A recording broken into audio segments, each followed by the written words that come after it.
வணக்கம். மாலை முரசு செய்திகளை விரிவாக பார்ப்பதற்கு முன் தலைப்புச் செய்திகளை பார்க்கலாம். அதிமுக பாஜக கூட்டணி வேட்பாளர்களை ஆதரித்து பிரதமர் மோடி இறுதிக்கட்ட தேர்தல் பிரச்சாரம். தேனி மற்றும் ராமநாதபுரம் தொகுதிகளில் கூட்டணி கட்சி தலைவர்களுடன் இன்று வாக்கு சேகரிக்கிறார். அரசு நலத்திட்டங்களை தடுத்து வருபவர் ஸ்டாலின் என முதலமைச்சர் பழனிசாமி தாக்கு. தமிழகத்தில் திமுக காங்கிரஸ் அமைத்துள்ளது சந்தர்ப்பவாத கூட்டணி எனவும் விளக்கம். திமுக ஆட்சிக்கு வந்தால் ஜெயலலிதா மரணம், கொடநாடு கொலை குறித்து நீதி விசாரணை. உள்ளாட்சி விவகாரத்தில் குற்றவாளிகள் தண்டிக்கப்படுவார்கள் என மு.க. ஸ்டாலின் உறுதி.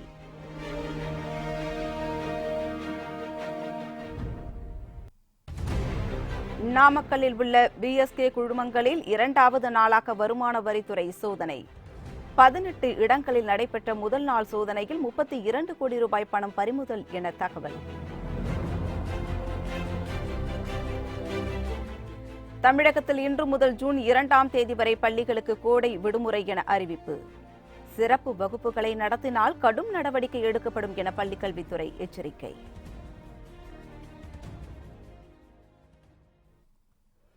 இனி விரிவான செய்திகளை பார்க்கலாம். தமிழகத்தில் தேனி மற்றும் ராமநாதபுரத்தில் நடைபெறும் தேர்தல் பொதுக்கூட்டங்களில் கலந்து கொள்வதற்காக பிரதமர் மோடி தனி விமானம் மூலம் நேற்றிரவு மதுரை வந்தார். தமிழகத்தில் மக்களவை மற்றும் 18 சட்டப்பேரவை தொகுதி இடைத்தேர்தலுக்கான வாக்குப்பதிவுக்கு இன்னும் சில நாட்களே உள்ள நிலையில் பிரதமர் மோடி இன்று தேனியில் நடைபெறும் தேர்தல் பொதுக்கூட்டத்தில் கலந்து கொள்கிறார். அப்போது தேனி, திண்டுக்கல், மதுரை, விருதுநகர் ஆகிய தொகுதிகளைச் சேர்ந்த வேட்பாளர்களுக்கும், பின்னர் ராமநாதபுரத்தில் நடைபெறும் பொதுக்கூட்டத்தில் ராமநாதபுரம், சிவகங்கை, தென்காசி, தூத்துக்குடி ஆகிய மக்களவை தொகுதி வேட்பாளர்களுக்கும் ஆதரவாக பிரச்சாரம் செய்கிறார். இந்த நிலையில் நேற்று கேரளாவில் பிரச்சாரத்தை முடித்துக் கொண்ட பின் தனி விமானம் மூலம் நேற்று இரவு பிரதமர் மோடி மதுரை வந்தார். காங்கிரஸ் தலைவர் ராகுல் காந்தி, பிரதமர் நரேந்திர மோடி என அடுத்தடுத்து தேசிய தலைவர்களின் வருகையால் தமிழகத்தில் தேர்தல் களம் சூடுபிடித்துள்ளது.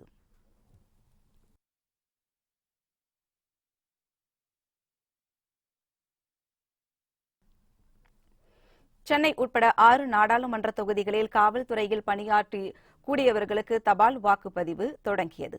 தென்சென்னை பகுதியிலிருந்து எமது செய்தியாளர் செம்பருத்தி தொலைபேசி வாயிலாக தரும் கூடுதல் தகவல்களை கேட்கலாம். வணக்கம் செம்பருத்தி. நாடாளுமன்ற தேர்தலுக்காக காவலர்களுக்கான வாக்குப்பதிவு தொடங்கியதா? தற்போது அங்குள்ள நிலவரம் குறித்து சொல்லுங்க செம்பருத்தி. வருகிற 18ஆம் தேதி நடைபெற உள்ள நாடாளுமன்ற தேர்தலுக்கான தபால் வாக்குப்பதிவு இன்று சென்னை உட்பட 6 நாடாளுமன்ற தொகுதிகளில் காவல்துறையில் பணியாற்றக்கூடியவர்களுக்கான தபால் வாக்குப்பதிவு தொடங்கியது.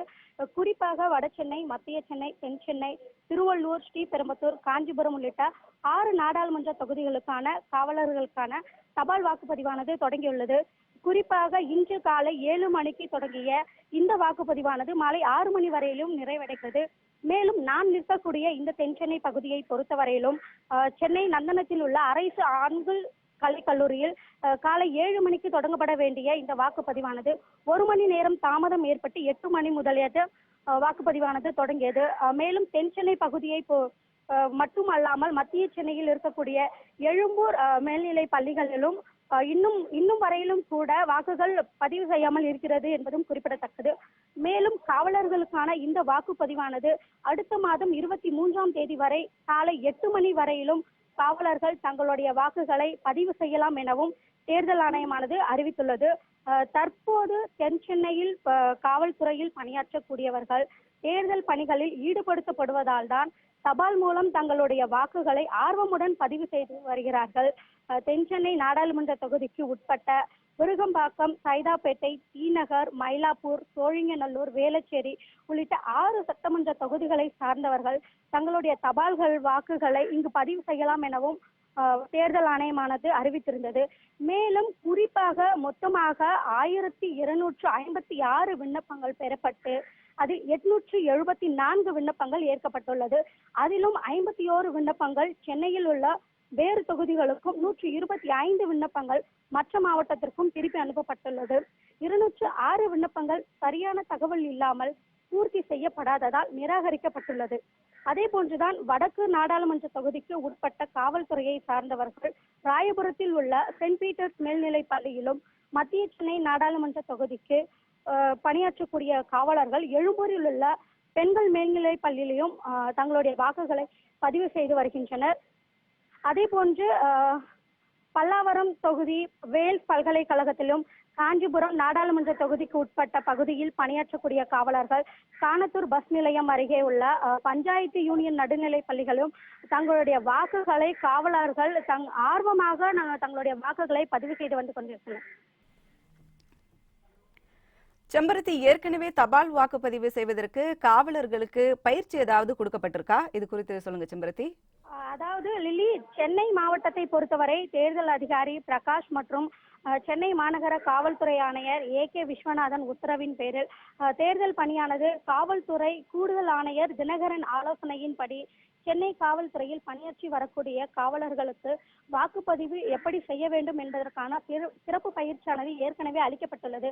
அதன் அடிப்படையில் தான் தபால் வாக்குகளை எப்படி பதிவு செய்ய வேண்டும், அதற்கான நடைமுறைகள் என்னென்ன என்பது குறித்து தேர்தல் பணியில் உள்ள ஆணையர்கள் உதவியின் பேரில் ஆனந்தகுமார் தலைமையில் பயிற்சியானது அளிக்கப்பட்டிருந்தது. இந்த பயிற்சியின் மூலம் முழுமையாக காவலர்களுக்கு விளக்கம் அளிக்கப்பட்டு இன்றைய தினம் காவலர்கள் முழுமையாக தங்களுடைய வாக்குகளை ஆர்வத்தோடு பதிவு செய்து வருகின்றனர்.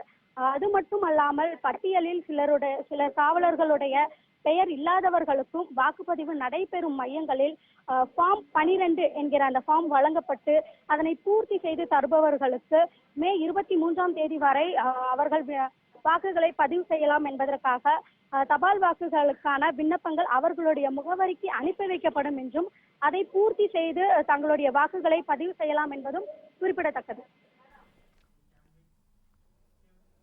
உங்கள் கூடுதல் தகவல்களுக்கு நன்றி செம்பருத்தி. தமிழக மக்களுக்கு அதிமுக அரசு கொண்டு வரும் நலத்திட்டங்களை நீதிமன்றத்தில் வழக்கு தொடர்ந்து தடுத்து வருபவர் திமுக தலைவர் ஸ்டாலின் என முதலமைச்சர் எடப்பாடி பழனிசாமி குற்றம் சாட்டியுள்ளார்.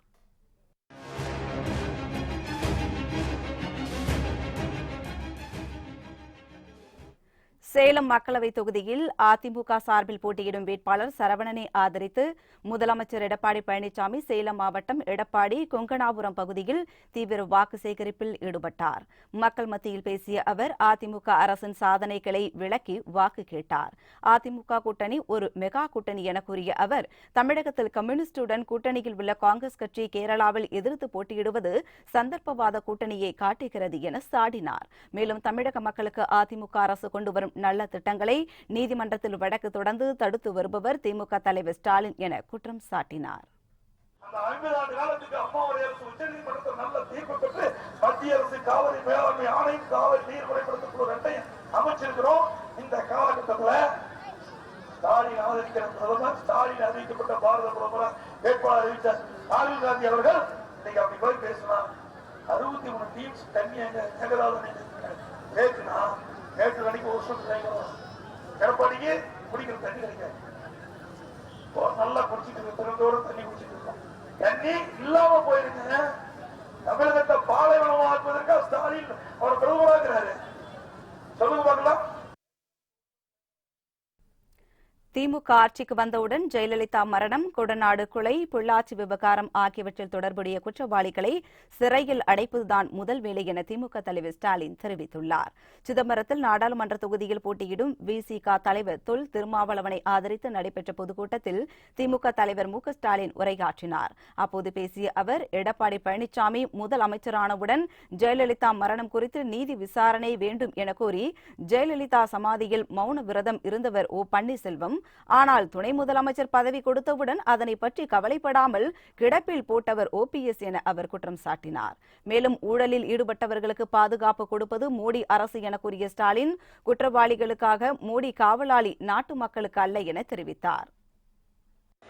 நினைச்சே பார்க்க முடியாத ஒரு கொடுமை தமிழ்நாட்டில், இந்தியாவில், உலகத்திலே நடந்திருக்க முடியாது. பொள்ளாச்சியில் நடந்த சம்பவம் 200க்கு மேற்பட்டு இருக்கக்கூடிய இளம் பெண்கள் எப்படிப்பட்ட கொடுமைகளுக்கெல்லாம் அவங்க ஆளாக்கி இருக்கிறாங்க.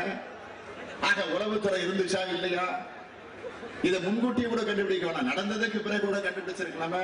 ஏன் தெரியும், காவல்துறைக்கும் தெரியும், உளவுத்துறைக்கும் தெரியும். தெரியாமல் கையை கட்டிக்கிட்டு இருந்தாங்கன்னா அதுக்கு என்ன காரணம்? ஆளுங்கட்சியினுடைய தலையீடு. தமிழ்நாட்டில விரைவில் மத்தியில ஆட்சி மாற்றம் வருகிற போது தமிழகத்திலும் ஆட்சி மாற்றம் வரத்தான் போகிறது. அப்படி வரப்போகிற நேரத்தில் உறுதியாக சொல்லுகிறேன், தெளிவோடு சொல்றேன். திட்டங்களை, சாதனைகளை, மக்களுக்கு வேண்டிய பிரச்சனைகளை நாம் நிறைவேற்ற போகிறோம். அது ஒரு பக்கம். ஆனா அதையும் தாண்டி இந்த 3 விவகாரத்திற்கு யார் யார் துணை இருந்திருக்கிறார்களோ, யார் யார் இது சம்பந்தப்பட்டிருக்கிறார்களோ அவர்கள் அத்தனை பேரையும் பிடிச்சு விசாரிச்சு நடவடிக்கை எடுத்து குற்றவாளிகளை முதல்ல கொண்டு போய் ஜெயில போடுறதுதான் இந்த ஸ்டாலினுடைய முதல் வேலையாக இருக்கு.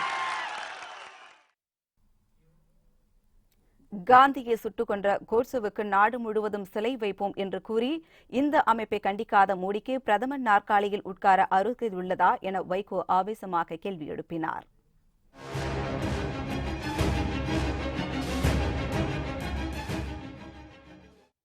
நீலகிரி மக்களவைத் தொகுதி திமுக வேட்பாளர் ஆர் ஆசாவை ஆதரித்து சத்தியமங்கலம் பேருந்து நிலையம் அருகே திறந்த வேனில் நின்றபடி மதிமுக பொதுச் செயலாளர் வைகோ தேர்தல் பிரச்சாரம் செய்தார்.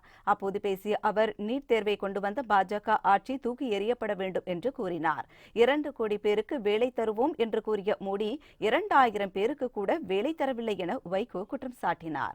இந்த தேர்தலோடு மத்தியிலும் மாநிலத்தும் ஆட்சி மாற்றம் ஏற்படும் எனவும் வைகோ கூறினார். நான் டாக்டராக முடியவில்லை, 1100க்கு மேலே நான் மதிப்பெண்ணிட்டும் நான் உயிர் வாழ்ந்து என்ன பயின்று மடிந்து போறாளே, இந்த நிலைமைதான் எங்களுக்கு ஏற்படும். அதனால நீங்க இந்த தடவை மோடியின் கூட்டத்தை கண்டிப்பாக தோற்கடித்தாக வேண்டும். இங்கே இருக்கக்கூடிய அரசு தூக்கி எறியப்பட வேண்டும். இது மத்திய அரசுக்கு கைகட்டி சேவகம் செய்து கொண்டிருக்கிற காரணத்தால் தூக்கி எறியப்பட வேண்டும். 2 கோடி பேருக்கு வேலை கொடுப்போம் என்று சொன்னார் நரேந்திர மோடி. 2000 பேருக்கு கூட வேலை கொடுக்கவில்லை.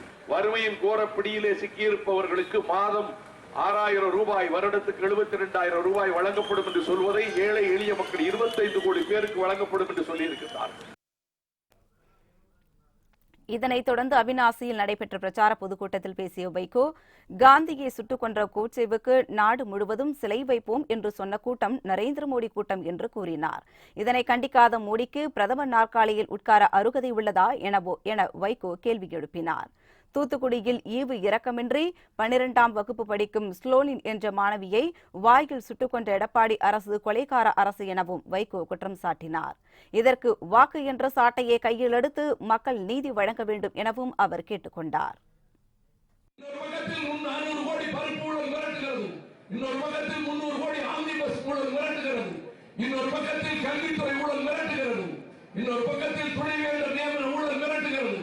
இந்த காரணத்தினால் நீங்கள் கார்ப்பரேட் கம்பெனிகளுக்கு ஆதரவாக இருக்கின்ற உங்களை எதிர்த்து நியாயம் கேட்பதற்கு நீ கூடாது என்று சொல்வதற்கு வெறும் தீர்மானம் போட்டால் போதுமா?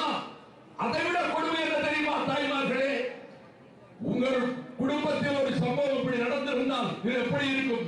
நடுநடுங்கி போய்விடுவோம். நான் நேரில் போய் பார்த்தவன் ஸ்டெர்லைட் கம்பெனிக்காரனுக்கு அவன் அந்த மக்களுக்கு புற்றுநோய் உள்ளிட்ட நோய்களை கொடுத்து விட்டான். தேர்தலில் மோடிக்கு அடிமையான எடப்பாடி கம்பெனி தூக்கி எறியப்பட வேண்டும் என அம்மா மக்கள் முன்னேற்றக் கழக துணை பொதுச் செயலாளர் தினகரன் ஆவேசமாக தெரிவித்தார். கடலூர் உழவர் சந்தையில் அமமுக வேட்பாளர் காசி தங்கவேலை ஆதரித்து தினகரன் பரிசு பெட்டகம் சின்னத்திற்கு வாக்கு சேகரித்தார். அப்போது பேசிய அவர், மீனவர்கள், விவசாயிகள் வாழ்க்கை தரம் மேம்பட சிறப்பு திட்டம் கொண்டுவரப்படும் என்று கூறினார். மாநில கட்சிக்கு வாக்களித்தால்தான் தமிழக மக்கள் நலன் பாதுகாக்கப்படும் என்று கூறிய தினகரன், தமிழகத்தில் அமைச்சர்கள் பணம் கொடுத்து வாக்குகளை வாங்கிவிடலாம் என்று நினைப்பதாக குற்றம் சாட்டினார். மத்தியில் திமுக அமைச்சர் பதவியை வாங்கிக் கொண்டு மக்களை மறந்ததால் கடந்த 2014ஆம் ஆண்டு தேர்தலில் தோல்வியடைந்ததாகவும் அவர் தெரிவித்தார். தமிழகத்தில் புதிய மாற்றம் ஏற்பட்டு தலை நிமிர்ந்து நிற்க பரிசு பெட்டகம் சின்னத்தில் வாக்களிக்க வேண்டும் என்றும் தினகரன் கேட்டுக் கொண்டார். உயிரோடு இருந்திருந்தால் அவர் ஒரு குற்றவாளி, அவர் இன்றைக்கு பெங்களூர் சிறையிலே இருந்திருப்பார் என்றெல்லாம் வாய் கூசாமல் சொன்னவர்களோடு, போதாக்குறைக்கு பழனிசாமி ஆட்சி மானக்கெட்ட ஆட்சி என்று சொன்னவர்களும், அம்மாவிற்கு நினைவு மண்டபம் கட்டக்கூடாது என்று நீதிமன்றம் வரை சென்று வழக்கு தொடர்ந்தவர்கள், இவர்களை மானம் கெட்டவர்கள், வெக்கம் கெட்டவர்கள் என்று சொன்னவர்கள் இன்றைக்கு கூட்டணி வைத்திருக்கிறார்கள். இதில் யாருக்கு மானம் இல்லை என்பதை மக்களாகிய நீங்கள் தான் முடிவு செய்ய வேண்டும். இன்னவர்கள் மக்கள் இன்றைக்கு அவர்களுக்கு பல்வேறு பிரச்சனைகள், எல்லை தாண்டினால் பிரச்சனை, மீன்பிடிப்பதிலே பிரச்சனை, இதையெல்லாம் போக்குவதற்கு இந்த அரசியல் கட்சிகள், ஆட்சியிலே உள்ளவர்கள் முயற்சிக்க வேண்டுமே தவிர மதத்தையும் ஜாதியையும் பற்றி பேச வேண்டிய அவசியம் இல்லை. அதனால்தான் சொல்கிறேன், ஜாதி மதத்தை பற்றி பேசி வருபவர்களை தயவு செய்து நீங்கள் புறந்தள்ள வேண்டும். மக்கள் நலனுக்காக உழைப்பவர்களுக்கு நீங்கள் வாக்களிக்க வேண்டும். தேர்தலில் யாருக்கு ஓட்டு போட வேண்டும் என்பதை முடிவு செய்து விட்டீர்களா என மக்கள் நீதி மய்யம் கட்சி தலைவர் கமல்ஹாசன் கேள்வி எழுப்பியுள்ளார். இது தொடர்பாக மக்கள் நீதி மய்யம் தலைவர் கமல்ஹாசன் தனது ட்விட்டரில் வெளியிட்டுள்ள வீடியோ பதிவில் அதிமுக பாஜக கூட்டணியையும் திமுக காங்கிரஸ் கூட்டணியையும் விளாசியுள்ளார். யாருக்கு ஓட்டு போட போகிறார்கள்? குடும்ப அரசியல் என்ற பெயரில் நாட்டையே குடி தோண்டி புதைத்தனரே அவர்களுக்கா? நம் உரிமைக்காக போராடும் போது அடித்து துரத்தினரே அவர்களுக்கா என்று கமல்ஹாசன் கேள்வி எழுப்பியுள்ளார். பொதுமக்கள் ஏப்ரல் 18ஆம் தேதி குனிந்து கும்பிடாமல் நிமிர்ந்து வாக்களிக்க வேண்டும் என்றும் அவர் தெரிவித்துள்ளார். இந்த வீடியோவை தற்போது காணலாம். யாருக்கு ஓட்டு போட போறீங்க? குடும்ப அரசியல்ங்கிற பேர்ல நாட்டையே குழி தோண்டி புதைச்சாங்களே அவங்களுக்கா? இல்ல நம்ம உரிமைக்காக போராடும் போது நம்மளை அடிச்சு துரத்தினாங்களே அவங்களுக்கா? நலத்திட்டங்கிற பேர்ல நிலத்தையே நாசமாக்கி நம்ம விவசாயிகளை அம்மனமாக்கி நாட்டையே தலகுனிய வச்சாங்களே அவங்களுக்கா? இல்ல கார்ப்பரேட் கைக்கூலியா மாறி பணத்துக்காக நம்ம மக்களையே சுட்டு கொண்டாங்களே அந்த அயோக்கிய அரசியல்வாதிகளுக்கா? மொத்த அரசாங்கமும் சேர்ந்து நீட் தேர்வுங்கிற பேர்ல ஒரு பொண்ணை கொண்டாங்களே அந்த பொண்ணோட அப்பா அம்மாட்ட கேட்டு பாருங்க. அவங்க சொல்லுவாங்க யாருக்கு போடக்கூடாதுன்னு. நாட்டை ஆள்ற தகுதியே இல்லாத தலைமை இருக்கிற இந்த நாட்டுல அதை தட்டி கேட்கிற ஒருத்தனா உங்கள ஒருத்தனா கேட்கிறேன். யாருக்கு ஏன் ஓட்டு போட போறீங்க? வரும் ஏப்ரல் 18 குடிஞ்சு கும்பிடாதீங்க, நிமிர்ந்து ஓட்டு போடுங்க. ஏப்ரல் 18 நீங்கள் வெற்றி களம் காணும் நாள். நாட்டின் ராணுவ வீரர்களை பாதுகாக்க முடியாத மத்திய அரசு நாட்டு மக்களை எப்படி பாதுகாக்கும் என நாம் தமிழர் கட்சியின் ஒருங்கிணைப்பாளர் சீமான் கேள்வி எழுப்பினார். விருதுநகர் மக்களவைத் தொகுதி நாம் தமிழர் வேட்பாளரை ஆதரித்து சிவகாசியில் சீமான் தேர்தல் பிரச்சாரம் செய்தார். அப்போது பேசிய அவர், மக்களை விட லாப தேவைகளுக்கு முக்கியத்துவம் அளிக்கும் தலைவர்களான பிரதமரும் முதல்வரும் புரோக்கர்கள் என்று சாடினார். இலவச பொருட்களை வழங்கும் அரசு குடிநீரை விற்பனை செய்வதாகவும் அவர் விமர்சித்தார்.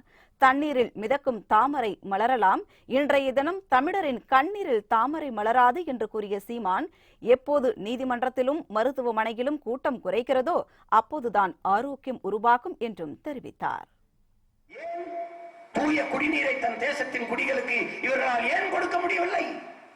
எல்லாவற்றையும் இலவசமாக தந்த இந்த அரசுகள் மடிக்கணினி விலை என்ன, மிக்சியின் விலை என்ன, கிரைண்டர் விலை என்ன, மின்விசிறி ஃபேனின் விலை என்ன, இதையெல்லாம் இலவசமாக தர முடிந்த இந்த அரசு தண்ணீரை மட்டும் ஏன் 10 ரூபாய்க்கு வித்தது? இந்த கேள்வியை யார் எழுப்புவது? நாட்டின் பிரதமர் என்பவர் இன்டர்நேஷனல் புரோக்கர், நாட்டின் முதலமைச்சர் என்பவர் ஆல் இந்திய புரோக்கர். இந்த தலைவர்களை தேர்வு செய்கிற முறையை முதல்ல ஒழிக்கணும். நாட்டின் பாதுகாப்புக்கு நின்ற வீரர்களை பாதுகாக்க முடியாத நீங்கள் இத்தனை கோடி மக்களை எப்படி பாதுகாப்பீர்கள்? நாங்கள் தான் பாதுகாப்பு, நாங்கள் தான் பாதுகாப்பு, நாட்டுக்கு நாங்க தான் பாதுகாப்பு. ஏன்னா உங்ககிட்ட இருந்து நாட்டை பாதுகாக்க நாங்க தான் இங்க போராடி இருக்கோம்.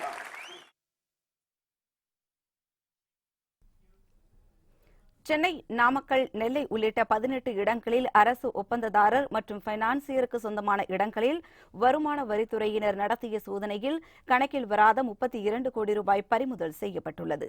தேர்தலுக்கு இன்னும் சில நாட்களே உள்ள நிலையில் வருமான வரித்துறை அதிகாரிகள் தமிழகத்தில் சென்னை, நாமக்கல், நெல்லை உள்ளிட்ட 18 இடங்களில் அரசு ஒப்பந்ததாரர் மற்றும் பைனான்சியருக்கு சொந்தமான இடங்களில் அதிரடி சோதனை நடத்தியுள்ளனர். வாக்காளர்களுக்கு அளிக்க பணம் பதுக்கப்பட்டிருக்கலாம் என்ற சந்தேகத்தின் பேரில் இந்த சோதனை நடத்தப்பட்டுள்ளது. நாமக்கலை தலைமையிடமாக கொண்ட பிஎஸ்கே கன்ஸ்ட்ரக்ஷன் கம்பெனிக்கு சொந்தமான இடங்களில் இந்த சோதனை நடைபெற்றது. சென்னையிலும் 10 இடங்களில் வருமான வரித்துறை அதிகாரிகள் சோதனை மேற்கொண்டனர். இந்த சோதனையில் கணக்கில் வராத 32 கோடி ரூபாய் பணம் மற்றும் முக்கிய ஆவணங்கள் கைப்பற்றப்பட்டதாக வருமான வரித்துறை தகவல்கள் தெரிவிக்கின்றன. இந்த நிலையில் பிஎஸ்கே குழுமத்தில் 2வது நாளாக இன்றும் வருமான வரித்துறை சோதனை நடைபெற்று வருகிறது.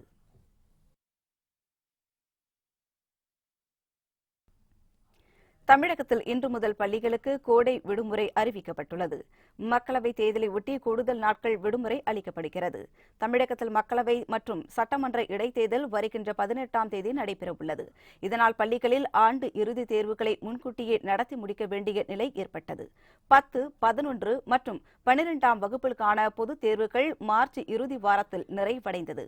இதனைத் தொடர்ந்து அனைத்து பள்ளிகளின் ஆண்டு இறுதித் தேர்வுகள் ஏப்ரல் 1ஆம் தேதி தொடங்கி 12ஆம் தேதிக்குள் முடிக்க வேண்டும் என பள்ளிக் கல்வித்துறை உத்தரவிட்டது.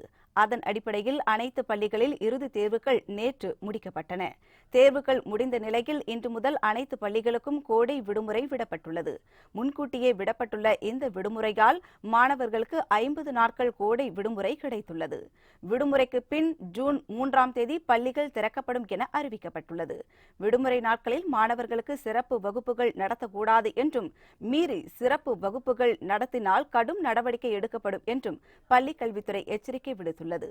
வழக்கத்தை விட தமிழகத்தில் கோடை வெயில் அதிகரித்துள்ள நிலையில் தேர்தலுக்காக முன்கூட்டியே விடப்பட்டுள்ள இந்த விடுமுறை மாணவர்கள் மற்றும் பெற்றோர்களை மகிழ்ச்சியில் ஆழ்த்தியுள்ளது.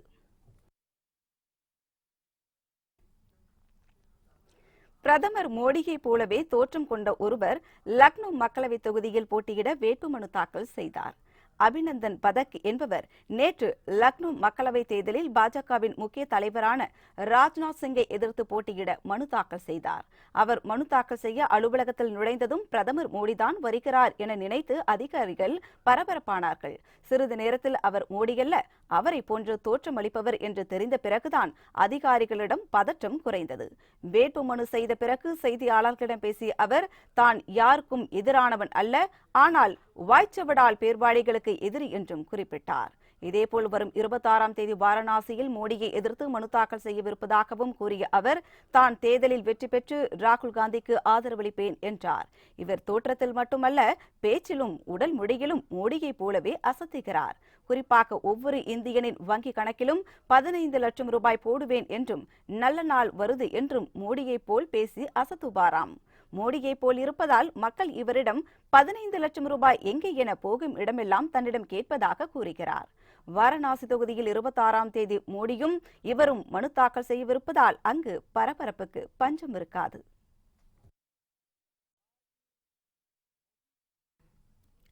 மக்களவைத் தேர்தலை ஒட்டி ஆம் ஆத்மியுடன் தொகுதி பங்கீட்டு பேச்சுவார்த்தை தோல்வியடைந்ததை அடுத்து டெல்லியில் தனித்து போட்டியிடப் போவதாக காங்கிரஸ் கட்சி அறிவித்துள்ளது. இது தொடர்பாக டெல்லியில் செய்தியாளர்களிடம் பேசிய காங்கிரஸ் செய்தி தொடர்பாளர் பி.சி. சாக்கோ, டெல்லியில் மட்டும் கூட்டணி என பேசிய ஆம் ஆத்மி கட்சி தலைவர்கள் திடீரென பஞ்சாப், ஹரியானா உள்ளிட்ட பிற மாநிலங்களிலும் ஆம் ஆத்மிக்கு தொகுதிகள் ஒதுக்க வேண்டும் என கோரிக்கை வைத்ததாக கூறினார். இதனை காங்கிரஸ் மேலிடம் ஏற்றுக்கொள்ளவில்லை என்று தெரிவித்த அவர், டெல்லியில் காங்கிரஸ் தனித்து போட்டியிட முடிவு செய்யப்பட்டுள்ளதாகவும் அறிவித்தார். இதனைத் தொடர்ந்து டெல்லியில் மொத்தம் 7 தொகுதிகளில் 4 தொகுதிகளில் போட்டியிடும் காங்கிரஸ் வேட்பாளர்கள் பெயர்களை பி.சி. சாக்கோ அறிவித்தார். மேலும் எஞ்சிய 3 தொகுதிகளுக்கான வேட்பாளர் பெயர்கள் விரைவில் அறிவிக்கப்படும் என்றும் அவர் தெரிவித்தார். பிரதமர் மோடிக்கு ரஷ்ய நாட்டின் உயரிய விருது வழங்கப்பட்டுள்ளது. இந்தியாவும் ரஷ்யாவும் நீண்ட காலமாக நட்பு பாராட்டி வருகின்றன. மோடி பிரதமராக பதவியேற்ற பிறகு இந்த உறவு மேலும் வலுப்படுத்தப்பட்டதாக சொல்லப்படுகிறது. இந்நிலையில் இருநாட்டு உறவுக்காக சிறப்பான சேவையாற்றிய பிரதமர் மோடியை பாராட்டி தனது நாட்டின் மிகப்பெரிய உயரிய விருதை வழங்குவதாக ரஷ்யா நேற்று அறிவித்தது. Order of saint Andrew the apostle என்ற இந்த உயரிய விருது ரஷ்யாவின் பெருமைக்குரியதாகும். இந்த விருது தனக்கு வழங்கப்பட்டதற்கு ரஷ்ய அதிபர் விளாடிமிர் புட்டினுக்கு பிரதமர் மோடி நன்றி தெரிவித்துள்ளார். இருநாட்டு உறவுகள் மேலும் வலுப்பெறும் என்றும் அவர் கூறினார்.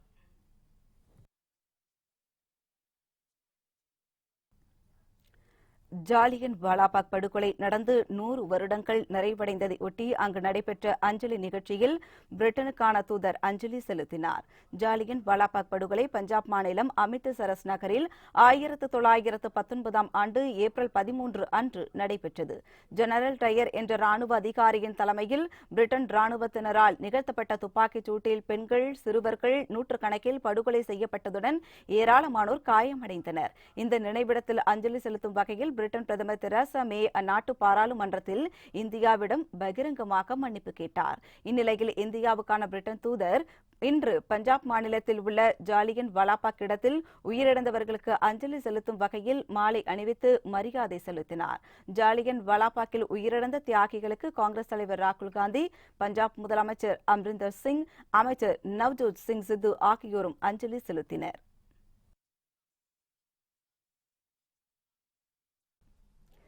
தென்சென்னை மக்களவை தொகுதி அதிமுக வேட்பாளர் ஜெயவர்தன் தொகுதி முழுவதும் வீதி வீதியாக கூட்டணி கட்சியினருடன் சென்று பொதுமக்களிடம் தீவிரமாக வாக்குகளை சேகரித்து வருகிறார்.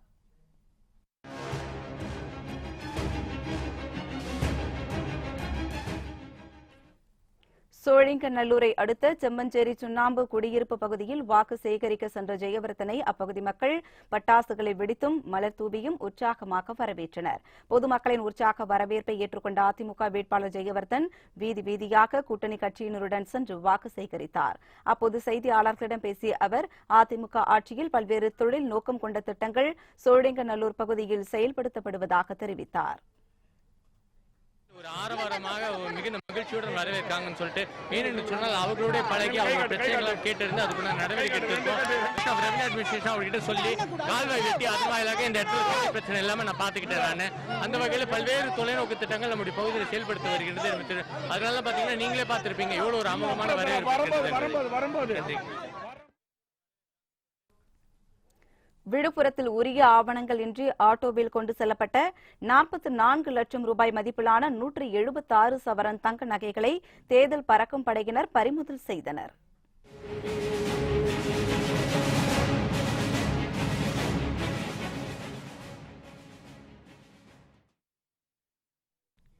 விழுப்புரம் புறவழிச்சாலையில் தேர்தல் பறக்கும் படையினர் வாகன சோதனையில் ஈடுபட்டனர்.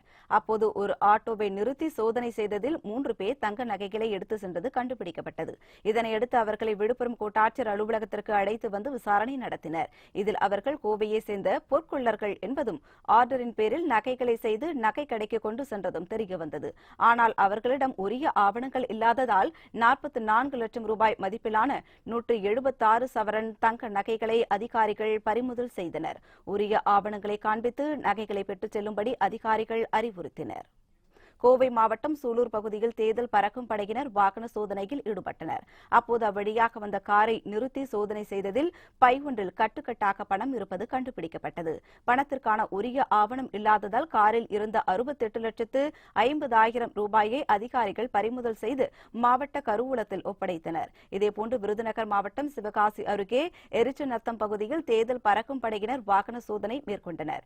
தனியார் நிறுவனத்திற்கு சொந்தமான வாகனத்தை நிறுத்தி சோதனை செய்ததில் ஏடிஎம் இயந்திரங்களை நிரப்புவதற்காக 59 லட்சம் ரூபாய் எடுத்து சென்றது தெரியவந்தது. ஆனால் இதற்கான ஆவணங்கள் இல்லாததால் அதிகாரிகள் பணத்தை பறிமுதல் செய்து வட்டாட்சியர் அலுவலகத்தில் ஒப்படைத்தனர். திருக்கோவிலூர் அருகே பள்ளி மாணவிகளை ஆபாச படம் எடுத்த ஆசிரியர் போக்சோ சட்டத்தின் கீழ் கைது செய்யப்பட்டார். விழுப்புரம் மாவட்டம் திருக்கோவிலூர் அருகே ஜம்பை கிராமத்தில் ஊராட்சி ஒன்றிய நடுநிலைப்பள்ளி உள்ளது. இங்கு 49 வயதான கனகநாதன் என்பவர் கடந்த 10 ஆண்டுகளாக ஆசிரியராக பணியாற்றி வருகிறார். இப்பள்ளியில் பயிலும் மாணவிகளை தனது செல்போன் மூலமாக தொடர்ச்சியாக ஆபாசமாக படம் பிடித்ததாக கூறப்படுகிறது. இந்நிலையில் மாணவி ஒருவரை தனது செல்போன் மூலமாக கனநாதன் ஆபாச படம் எடுத்துள்ளார். இதனை அம்மாணவி தனது பெற்றோரிடம் கூறியுள்ளார். இதன் அடிப்படையில் திருக்கோவிலூர் அனைத்து மகளிர் காவல் நிலையத்தில் மாணவியின் பெற்றோர் புகார் அளித்தனர். புகாரின் பேரில் விசாரணை நடத்திய காவல்துறையினர் ஆசிரியரின் செல்போனில் மாணவிகளின் ஆபாச படம் இருந்ததை கண்டறிந்தனர். அந்த படங்களை அளித்த காவல்துறையினர் ஆசிரியர் கனநாதனை போக்சோ சட்டத்தின் கீழ் கைது செய்து சிறையில் அடைத்தனர். இச்சம்பவம் அப்பகுதியில் பெற்றோர்களிடையே பரபரப்பை ஏற்படுத்தியுள்ளது. புத்தம் புதிய செய்திகள் அவ்வப்போது முழுமையாக மாலை முரசு தொலைக்காட்சி வழங்கும். இணைந்திருங்கள் மாலை முரசு தொலைக்காட்சியுடன். வணக்கம்.